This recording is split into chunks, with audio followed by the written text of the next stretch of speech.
Welcome back to Askewed Reviews. And today I'm actually talking about an interesting double feature opportunity that you may or may not have a chance to go and watch, as they are doing a limited release of this. What I'm referring to, and I'm pretty certain only AMC is showing this, but there is a double feature of Vincent Must Die and Hollow Road that is currently in theaters. And the first film I'm going to talk about today is Vincent Must Die from 2025. It is directed and co-written by Stefan Castang. So this is a fun comedy horror that for the most part leans into the comedy. There is also a little bit of drama and of course a little bit of action as well. And horror is more of an element that seems to show up later in the film, but it definitely is there. So let me tell you more about the concept to see if this is something that you want to check out for yourselves. So in Vincent Must Die, we have our main character of Vincent, who works in an office building, and he does have some other coworkers. Now, one day, while they're all working together, an intern walks up to him and begins beating him mercilessly with a laptop. This is very confusing to Vincent and ends up being confusing to the intern as well. Now, at first, people chalk this up to the intern just dealing with burnout. But a few days later, another one of his coworkers begins stabbing him repeatedly with a pen, and this is starting to become a very bad trend. So Vincent's bosses make the weird decision of having him work from home for the time being in case he is somehow causing this problem.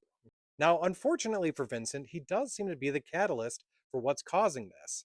Now, whether it's homeless people or neighbors or some random person on the street, they see him and they just want him to die.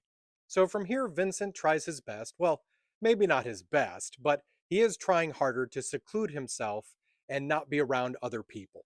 But of course, things keep happening where people keep running into him and trying to kill him. Now, at one point, the movie does move in a very interesting direction, as we then find out that it's not just Vincent that this is happening to, and there are other people out there that are dealing with this same weird rage issue that they're getting from other individuals. So, how many people is this actually going to affect? And of course, will Vincent manage to survive all of this? Is there even a way to stop it from happening? Well, the only way you'll find out is by watching Vincent Must Die. Now, as a bit of a heads up, this is a foreign film, but it is completely dubbed in English, and they do a really good job of it. Both me and my friend that went to go see this movie, we weren't certain if they were using AI to dub this or if they just had the people speaking in English originally, but it was so hard to understand them that they had someone dub over that. But the lips really do sync up well with what's being said. This was a very fun, entertaining, and highly amusing movie. Now, there are times where I will say that I got a little frustrated with things that weren't tried to try and solve the problem, or that there were just moments where there was specific eye contact or just interactions where it's like, wait a minute, why isn't the issue happening at this time? But in general, I really wasn't bothered much by that. It was a lot more interesting than it was annoying when it came to those moments. Now, I'm not going to ruin anything, but I will say that the ending does seem to be very ambiguous as to what the true explanation is about what's going on. And it's only because of that that I'm going to give this movie a 3 out of 5. I wanted to go with a 4, but like I said, it was a little confusing by the end. I do recommend checking this one out while it's still in theaters, especially since they're doing this as a double feature.